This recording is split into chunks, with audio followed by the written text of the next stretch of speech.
ओम शांति। आध्यात्मिकता का मतलब क्या होता है, शायद हमें और समझने की ज़रूरत है, ऐसा मुझे लगता है। क्योंकि अगर आध्यात्मिकता का मतलब हम समझते होते तो आज हम डिस्टर्ब नहीं होते, अशांत नहीं होते, हमारे जीवन में इतनी उथल पुथल नहीं होती, मन इतना अशांत और बेचैन नहीं होता। तो ज़रूर कहीं ना कहीं हम फॉर्मूला गलत समझ रहे हैं, लगा रहे हैं, तो रिजल्ट भी सही नहीं आ रही है।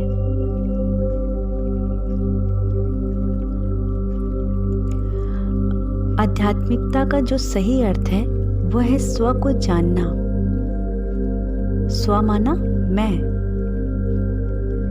स्व में भी दो बातें आती हैं, एक तो मैं, दूसरा मेरा। मैं आत्मा, मेरा शरीर, इन्हीं दो चीजों से मिलकर बनी हूं ना मैं। तो मैं माना मैं आत्मा और ये मेरा शरीर, जिसके द्वारा मैं विविध कर्म करती हूँ, रिश्तों में आती हूँ, संबंध संपर्क में आती हूँ, पूरा रोल अच्छे से प्ले कर पाती हूँ।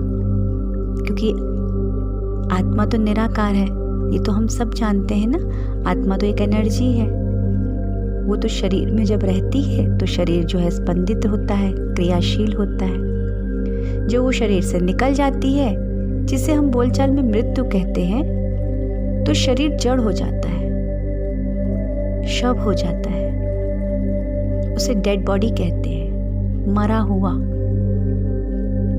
लेकिन हकीकत तो ये है कि शरीर हमेशा से जड़ ही है, वो कभी चैतन्य नहीं होता। उसमें जो चैतन्यता दिख रही है वो आत्मा की शक्ति है। चैतन्यता सिर्फ आत्मा में है। जब आत्मा शरीर में है तो शरीर क्रियाशील है। जब आत्मा या ऊर्जा शरीर से निकल जाती है, शरीर जो है जैसा है अपने वास्तविक स्वरूप में आ जाता है। वो जड़ है और वो जड़ ही रहता है।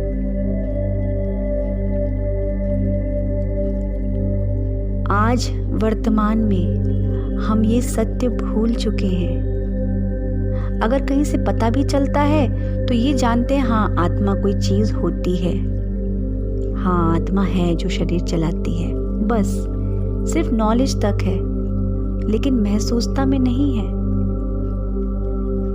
ये महसूस नहीं होता कि मैं एक आत्मा, एक ऊर्जा हूं, अ सेटल पॉइंट ऑफ फ्लाइट, और ये शरीर जड़ है जिसका मैंने आधार लिया है। ये महसूस करके हम शायद पूरे दिन में कभी नहीं रहते। हमें पता ही नहीं है, हमें रियलाइज ही नहीं है। आत्मा की महसूसता को जानने के लिए जो ज्ञान चाहिए वह राजयोग की शिक्षा में मिलता है। चूंकि आत्मा स्वयं को ही भूली हुई है, तो अब वो अपने आप को देह समझती है। मैं एक देह हूँ। वो इतनी देह में अपने आप को लिप्त समझ ली है कि उसको अभी बिल्कुल डिफरेंस ही नहीं महसूस होता कि मैं आत्मा कोई ऊर्जा भी हूँ। उसे लगता है ये मैं शरीर ही मैं हूँ, ये शरीर ही मैं हूँ। और जब वो खुद को ही देह समझ बैठी है, अपने वास्तविक स्वरूप को भूल गई है, तो वो परमात्मा के वास्तविक स्वरूप को, यथार्थ स्वरूप को कैसे जान पाएगी?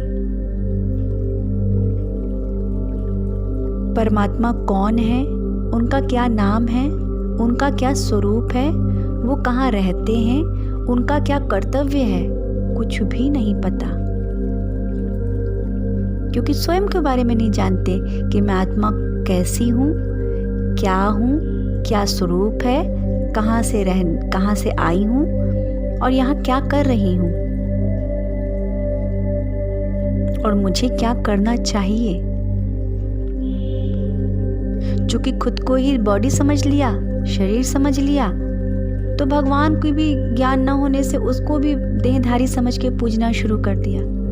देवताओं को ही भगवान मान लिया, जबकि नाम से ही पता चल रहा है देवी देवताएं माना बहुसंख्यक कई हैं। और भगवानाएं तो कहते नहीं, परमात्माएं तो कहते नहीं, परमात्मा कहते हैं, मतलब कोई एक है। ईश्वराय नहीं कहते, ईश्वर कहते हैं, मतलब कोई एक है। गॉड्स नहीं कहते, गॉड कहते हैं, मतलब कोई एक है। प्रभु, अल्लाह, भगवान कोई एक है। देवी देवताएं, पैगंबर, मैसेंजर्स, धर्मगुरु, पुण्य आत्माएं, महान आत्माएं, दिव्य आत्माएं, धर्म आत्माएं, ये कई कई रूप में आ रहा है ना, इसमें बहुसंख्यक है। माना ये कोई पूजनीय, ये कोई भगवान नहीं है। हाँ, विशेष हैं। देवी देवताएं दिव्य गुणों से भरपूर, दिव्य संस्कारों से युक्त मनुष्य हैं। ऐसे मनुष्य, ऐसे दिव्य संस्कारों से युक्त मनुष्य जहां पर भी होंगे वो सत्युगी होगा। कला कलेश वाले संस्कार वाले मनुष्य जहां पर भी होंगे वो कलयुग होगा। तो वह मनुष्य है लेकिन दिव्यता से परिपूर्ण। अब चूंकि हमने स्वयं को ही भुला रखा है कि मैं एक आत्मा हूं, खुद को तो शरीर समझ बैठे हैं, तो भगवान को भी भूल गए कि वह निराकार परमात्मा है, वह भी चैतन्य है। उसको भी देहधारी समझ के पूजने लग गए। कभी उसको किसी नाम से, कभी उसको किसी नाम से पूजा कर रहे हैं, जबकि वो तो देवी देवताएं हैं। परमात्मा नाम से ही स्पष्ट है, परम आत्मा है। वो भी आत्मा लेकिन परम है, सभी गुणों और शक्तियों में परम है, पवित्रता में परम है, अभोक्ता है, अजन्मा है, अनादि है, दुख हरता सुख करता है, पतित पावन है। परमात्मा प्रकृति पति है। वह प्रकृति का आधार क्यों लेंगे? उन्हें नीड ही नहीं है, आवश्यकता ही नहीं है। परमात्मा स्वयं में संपूर्ण है, संपन्न है, तभी तो भगवान है, तभी तो परमात्मा है। अगर वो भी दुखी होने लग जाए, वो भी मृत्यु और जन्म मृत्यु में आने लग जाए, तो उसकी वैल्यू उतनी श्रेष्ठ नहीं होगी। फिर तो प्रकृति पति है, प्रकृति के अधीन नहीं है। परमात्मा का नाम कैसा नाम होना चाहिए? खुद ही विचार करें। परमात्मा क्या होना चाहिए, कैसा नाम होना चाहिए उसका? हमने तो कहा ना, दुख हरता सुख करता, पावन बनाने वाला, मतलब कल्याणकारी। उसका हर विचार, हर संकल्प कल्याणकारी होगा, उसका हर बोल कल्याणकारी, उसका हर कर्तव्य कल्याणकारी। परमात्मा सदा कल्याणकारी होगा। और यहाँ परमात्मा का नाम शिव है, जो सदा शिव है, वो कभी नहीं बदलता। और शिव का अर्थ कल्याण करने वाला, कल्याणकारी। परमात्मा का कर्तव्य है पावन बनाने का, पतित दुनिया को, पतित मनुष्यों को, पतित प्रकृति को, सृष्टि को पावन बनाने का कर्तव्य है। और इसीलिए जब सृष्टि घोर पतित होती है, तब हम पुकारते हैं परमात्मा को, और तभी वो परम धाम से यहाँ आते हैं। उसके पहले उनका इस भौतिक जगत में कोई होने का कारण नहीं है। वो यहाँ नहीं रहते। वो यहाँ क्यों रहे?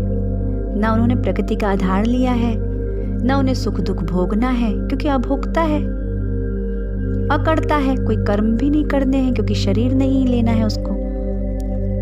परम है, हर शक्ति में, हर गुण में वो परम है। और जिसका सुप्रीम कंडीशन हो, स्टेज हो, वो नीचे क्यों आएगा? इस जगत में जो खेल चल रहा है, हार और जीत का, जय पराजय का, सुख दुख का, इससे परमात्मा बिल्कुल अलग है। इसलिए जब सृष्टि सतो प्रधान सतयुग है, त्रेता युग है, रजो प्रधान द्वापुर है, या तमो प्रधान कलयुग है तो परमात्मा की यहाँ इतनी जरूरत नहीं। हाँ, जब आत्मा बिल्कुल ही पतित हो जाती है, जब विश्व बिल्कुल ही पतित हो चुका है, कोई रहने सहने की गुंजाइश ही नहीं है, जब सभी के प्राण उस परमात्मा को पुकारते हैं मन ही मन कि आओ हमें इस दुख अशांति से अलग करो, हमें इस दुख अशांति से मुक्त करो, तब वह परम शक्ति परम पवित्र परमात्मा अपने कर्तव्यानुसार पतितों को पावन बनाने के लिए कलयुग के अंत और सतयुग के आदि के बीच के संगम के समय पर आते हैं। ये वही समय है जब परमात्मा आकर के हमें सत्य ज्ञान देते हैं। सत्य ज्ञान किस लिए? सद्गति के लिए। हम मनुष्यों की सद्गति क्या है? सुख, शांति, संपन्नता का जीवन ही हमारी सद्गति है। और दुर्गति क्या है? जब कलह, कलेश, दुख, बीमारी, अत्याचार, पापाचार ये बढ़ा हुआ है, यही तो, इसी को तो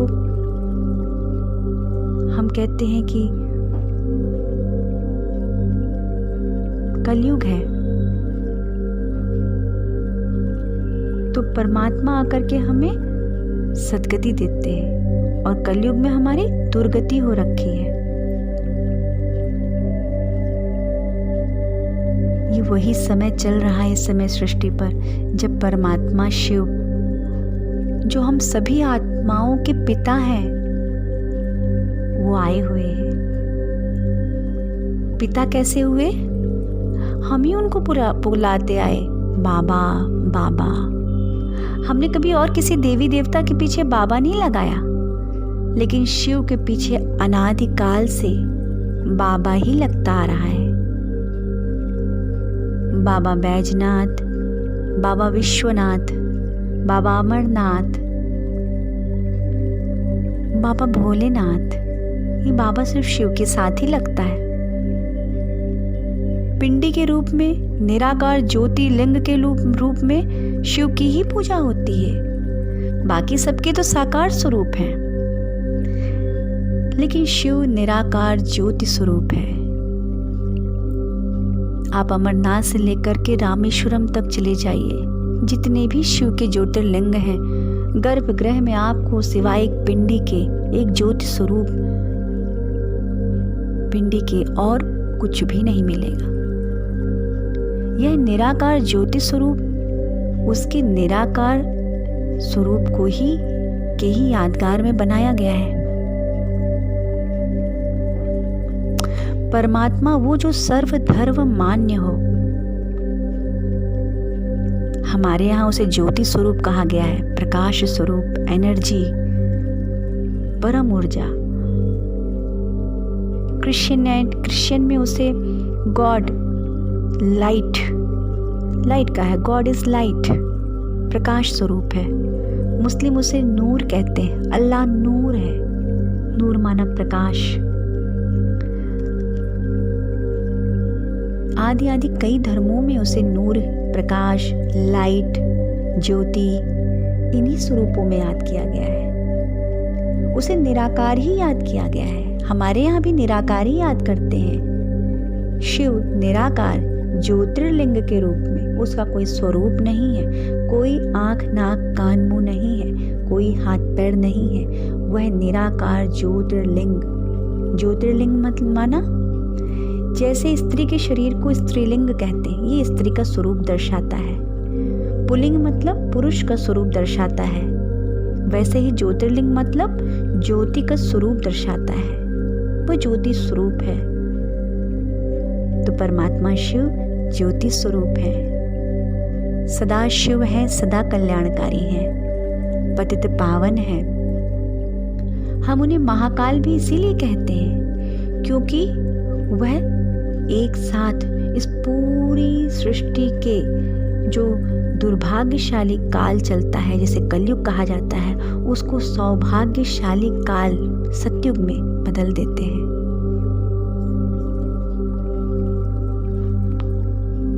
वह बुराइयों का काल बन के आते हैं। इसलिए उन्हें महाकाल कहा जाता है। तो अपने वास्तविक स्वरूप को जाना, महसूस किया कि मैं एनर्जी, पॉइंट ऑफ लाइट, एक छोटा सा सितारा मस्तक के बीचों बीच, जहाँ तिलक लगाते हैं ना, या जहाँ बिंदी लगाती हैं माताएं, ठीक उसी जगह पर मस्तक के बीचों बीच मैं स्टार जैसी चमकने वाली आत्मा बैठी रहती हूँ। वो मेरा कंट्रोल रूम है, जहाँ पर बैठकर मैं आत्मा इस जड़ शरीर को अपनी आत्मिक शक्ति से चलाती हूँ, कंट्रोल करती हूँ। और इस शरीर को कंट्रोल करते करते अपने सभी कर्तव्य करती हूँ। जहाँ पे मैंने जन्म लिया है, जिन संबंधों में मैंने जन्म लिया है, उनको हूबहू अच्छे से अपनी जिम्मेदारियाँ निभाती हूँ, प्रयास करती हूँ। लेकिन ये करने वाली कर्ता कौन? मैं आत्मा। ये शरीर नहीं, ये तो जड़ है, ये तो आधार है, ये तो इंस्ट्रूमेंट है, उपकरण कह लो। तो खुद को महसूस करना है हर काम करते हुए। देखना भी एक कर्म है, मैं आँखों से देख रही हूँ। सुनना भी एक कर्म है, मैं इन कानों से सुन रही हूँ। ये जो आवाज़ें मुझे सुनाई दे रही हैं, ये जो मैं अभी सुन रही हूँ, ये अपने कानों से सुन रही हूँ। लेकिन सुनने वाली मैं श्रोता आत्मा हूँ, पॉइंट ऑफ लाइट, छोटा सा प्रकाश बिंदु हूँ, बहुत छोटा, स्टार की तरह। जैसे सितारा होता है ना, ठीक वैसा। तो इसको महसूस करना है। कैसे करेंगे? बार बार अभ्यास करेंगे। बैठ करके पहले उसको इमेजिन करेंगे और चलते फिरते बीच बीच में अभ्यास करेंगे। जितना अभ्यास करेंगे लगन के साथ, तो ये महसूस होना शुरू हो जाएगा। क्योंकि अभी आदत छूटी हुई है ना, खुद को तो देह समझा था, तो देह तो बड़ा इजी महसूस होती रहती है, करने की भी ज़रूरत नहीं। लेकिन आत्मा तो भूले हुए थे, अभी उसको महसूस करना है। तो कोई बात नहीं, हम सुबह से लेकर रात तक जितने भी एक्शंस में आएंगे, कर्म करेंगे। चाहे हम अभी खाली भी बैठे हैं, तो सोचने का भी कर्म कर रहे हैं ना। ये मस्तिष्क को यूज़ कर रहे हैं, मन को यूज़ कर रहे हैं। तो यूज़ करने वाली कौन? मैं। ये संकल्प करने वाली कौन? मैं, आत्मा। इन आँखों से जो देख रही हूँ बैठे बैठे, वो देखने वाली कौन? मैं, आत्मा। ये आँखें तो यंत्र है ना, लेकिन देख कौन रहा है इन यंत्रों द्वारा? वो आत्मा देख रही है, वो दृष्टा। इस तरीके से छोटे छोटे अभ्यास शुरू करें। इन छोटे छोटे अभ्यासों के द्वारा पकड़ बनना शुरू हो जाएगी, आत्मा के ऊपर पकड़ बनना शुरू हो जाएगी। वह पॉइंट ऑफ लाइट, सितारा दिखना शुरू हो जाएगा। धीरे धीरे जितना अभ्यास करेंगे लगन के साथ, वो महसूस होना शुरू हो जाएगा। और एक बारी वो महसूस होना शुरू हो जाएगा, फिर आपको इतनी मेहनत भी नहीं करनी पड़ेगी। बस आपको अटेंशन रखना होगा कि ये अभ्यास छूटने ना पाए।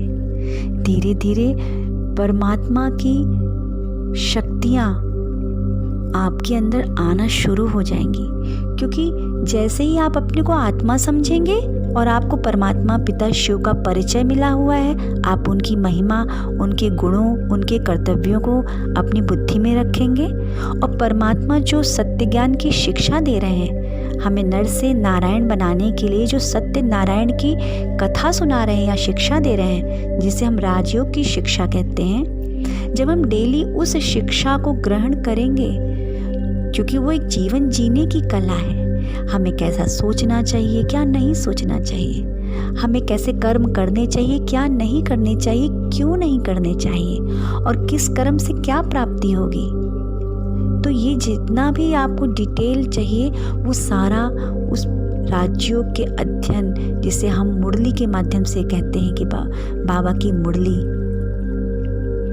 उस मुरली में रोज परमात्मा हमें पढ़ाते हैं कि तुम्हें कैसे क्या सोचना चाहिए, क्या बोलना चाहिए, कैसे रिएक्ट करना चाहिए। क्यों ऐसा क्यों करते हैं? क्योंकि हम भूल चुके हैं कि हम आत्मा है। तो अब हमने प्रैक्टिस शुरू की कि नहीं, मैं तो आत्मा हूँ। तो परमात्मा हमें बता रहे हैं कि जो तुम आत्मा हो, ये जितने भी गुण तुम हमने अभी अवगुण और ये सारे जो विकार तुम में हावी, ये तुम्हारे नहीं है, ये तो तुमने अडॉप्ट कर लिया। क्योंकि जब तुमने खुद को शरीर समझा, तो ये अडॉप्ट होते चले गए, धारण होते चले गए। अब जब ये जागरण हुआ या अवेयरनेस आई कि मैं तो आत्मा हूँ, तो धीरे धीरे परमात्मा की याद से जो शक्ति मिलती है ना, और ये जो ज्ञान डेली मुरली में बाबा देते हैं, उसके अध्ययन से ज्ञान और योग दोनों के द्वारा आत्मा में शक्ति बढ़ने लगती है, जिसे विल पावर कहते हैं। धीरे धीरे डू और डोंट, क्या करना है क्या नहीं करना है, परमात्मा हमें गाइड करते हैं, और उससे हमारे कैसे बुरे और कड़े संस्कार भी धीरे धीरे बदलना शुरू हो जाते हैं। धीरे धीरे संस्कारों में परिवर्तन आने लगता है, और नियमित रूप से ज्ञान और योग की शिक्षा लेते लेते हमारे अंदर अद्भुत शक्तियाँ, अद्भुत परिवर्तन आने लगता है, जो कि न सिर्फ हमें महसूस होता है, अपितु हमारे साथ रहने वालों को भी दिखने लगता है। धीरे धीरे ये जो कलयुगी पतित संस्कार ओवरलोड हो गए थे, वो हटके अब सत्युगी दैवी संस्कार धारण होना शुरू हो जाते हैं। तो ये जो तरीका है परमात्मा का प्यार से शिक्षा देकर, शक्ति भरकर पढ़ाने का, संस्कार परिवर्तन करने का, पतित से पावन बनाने का, इसको ही राजयोग की विद्या कहते हैं। ये बहुत ही दुर्लभ, अति प्राचीन भारतीय योग है। योग माना, वैसे तो योग का मतलब दो लोगों का मिलना, मिलन को योग कहते हैं, लेकिन अगर इसमें देखा जाए आजकल की बोलचाल की भाषा में, तो योग मतलब ध्यान, मेडिटेशन कहते हैं। लेकिन ध्यान का मतलब क्या होता है कि आपका ध्यान कहाँ है। कहते हैं जहाँ आपका ध्यान होगा, जहाँ आपका अटेंशन होगा, वैसे ही आपके विचार होंगे, वैसे ही आपका जीवन होगा। तो कहते हैं ना, आपका ध्यान कहाँ है भाई।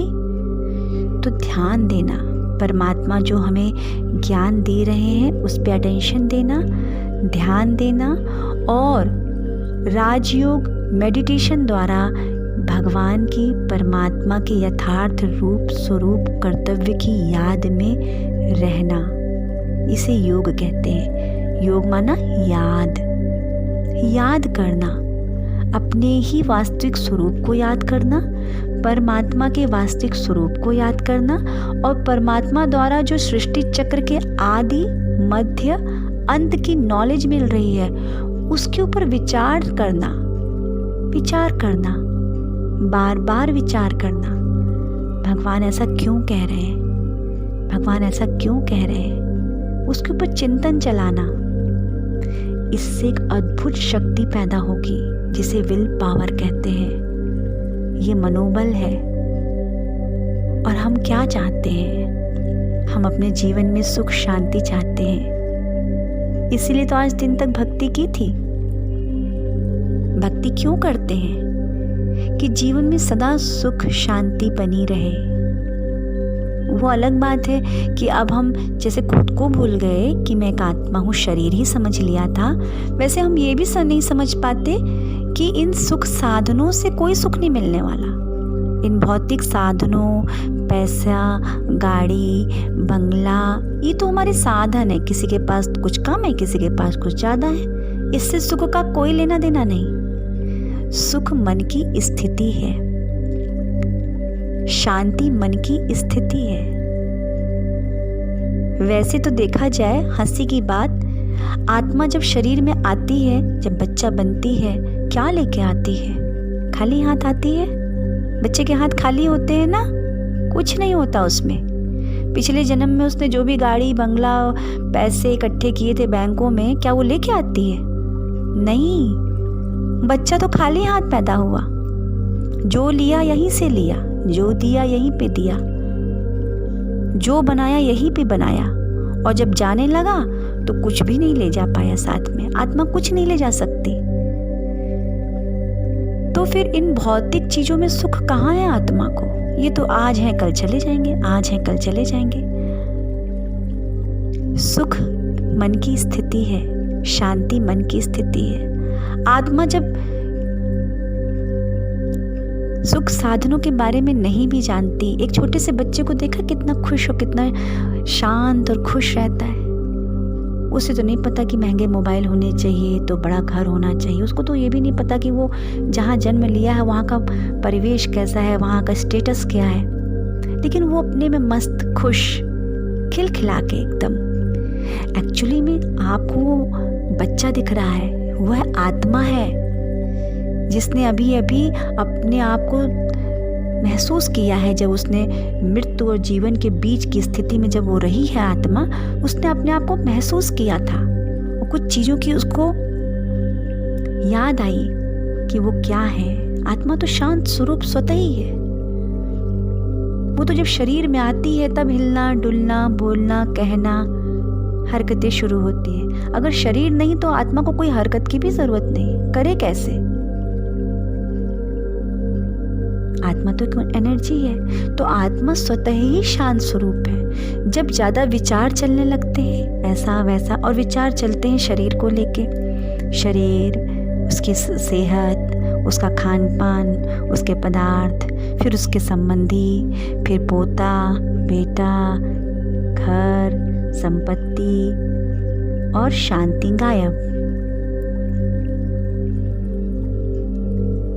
और अगर शांत होना है तो थोड़ी देर के लिए भी अपने अपने वास्तविक स्वरूप, अपने निराकार ज्योति स्वरूप में अगर स्थित हो गए मस्तक के बीच में, तो शांति ही शांति है, सुख ही सुख है। यही परमात्मा हमें समझाने आए हैं। राजयोग व्यक्तित्व को निखार देता है, मन को शक्तिशाली बना देता है, विचारों को स्थिर और शक्तिशाली बना देता है, मन को शांत कर देता है, संबंधों में ठहराव लाता है, प्रेम और परस्पर आत्मीयता लाता है। और इसको लाने के लिए जो शक्ति चाहिए वो परमात्मा की याद से मिलती रहती है। ये बहुत ही प्यारा सा एक, क्या कहा जाए, एक बहुत ही प्यारा सी युक्ति भगवान ने हमें सिखा दी कि ज्ञान और योग द्वारा कैसे जीवन को इतना संतुलित, इतना बैलेंस किया जा सकता है, एक परफेक्ट लाइफ मिल सकती है। परफेक्ट लाइफ का मतलब ये नहीं कि बैंक बैलेंस परफेक्ट हो, परिवार में सब परफेक्ट हो, शरीर बिल्कुल परफेक्ट हो, नहीं, ये तो ऊपर नीचे होगा ही, क्योंकि कलयुग कह रहे हैं। जब कलयुग बोला है तो कलह कलेश तो होना ही है, और कलह कलेश की जगह पे आप कैसे उम्मीद कर सकते हैं कि हमेशा आपकी जीवन में सुख और शांति बनी रहेगी? नहीं बनी रह सकती, ये पॉसिबल ही नहीं है। लेकिन परमात्मा ने कहा ये पॉसिबल है। इस कलयुग के बीच में एक और युग चल रहा है, संगम युग। कलयुग और सतयुग के बीच की संधि का युग, संगम का युग। ये 100 वर्ष का छोटा सा डायमंड एज, हीरे तुल्य युग है, हीरे जैसा बनाने वाला युग है। इसमें ही परमात्मा आके हमें सत्य ज्ञान देते हैं, जिसे सत्य गीता का ज्ञान कहा जाता है। कहते हैं ना, गीता के ज्ञान द्वारा सद्गति मिली, परीक्षित को सद्गति मिली। तो कथा सुनते हैं, श्रीमद् भागवत कथा सुनते हैं सब कि हमें भी सद्गति मिले। ये वही श्रीमद् भागवत कथा है, श्रीमुख से निकली हुई श्रीमद् है। ये श्रीमद् कथा सिर्फ सुनना नहीं है, ये श्रीमद् कथा इस श्रीमद् पे चलकर अपने जीवन को उस सद्गति में ले जाने के लिए परमात्मा सुना रहे हैं। गीता किसी कृष्ण भगवान ने नहीं सुनाई, क्योंकि वो तो भगवान नहीं, बताया था ना, भगवान तो कोई एक है, और जो वो है भी सर्वधर्म मान्य है। वह निराकार सदा कल्याणकारी है, वह जन्मा अभोक्ता है, अकर्ता है। कृष्ण देहधारी हैं, हाँ, सर्वगुणों से संपन्न, 16 कला संपूर्ण देवता हैं, लेकिन उनको कोई जरूरत नहीं थी कि वो आकर गीता का ज्ञान देते। गीता ज्ञानदाता स्वयं परमात्मा शिव हैं।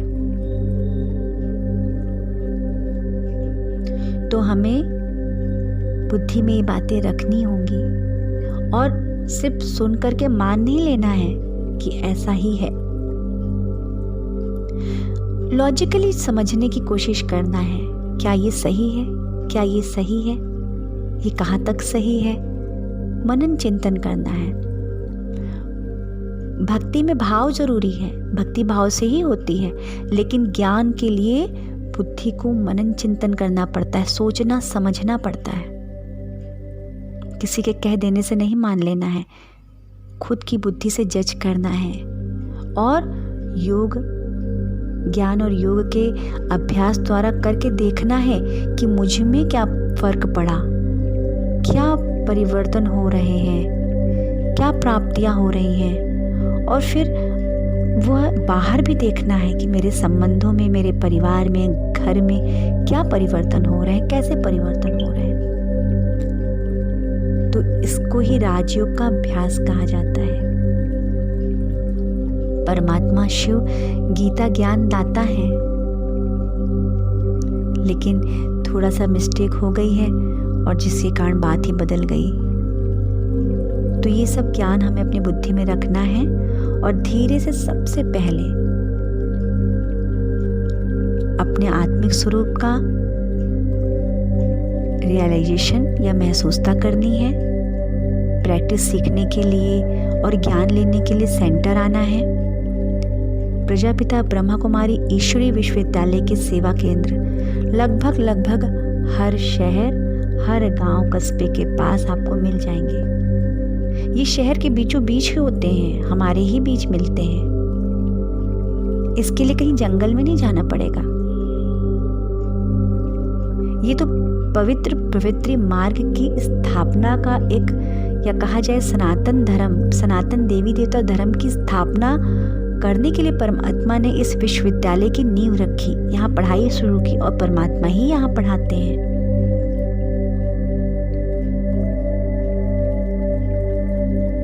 तो ज़रूर से अपने नज़दीकी ब्रह्मा कुमारी सेवा केंद्र में ज़रूर जाएं। राजयोग मेडिटेशन कैसे सीखना है, वो ज्ञान जो हमें पतित से पावन बना रहा है, दैवी संस्कारों भर रहा है, वह मुरली से ज्ञान कैसे लेना है, ये सारी की सारी नॉलेज आपको अपने नज़दीकी ब्रह्मा कुमारी सेवा केंद्र में मिल जाएगी।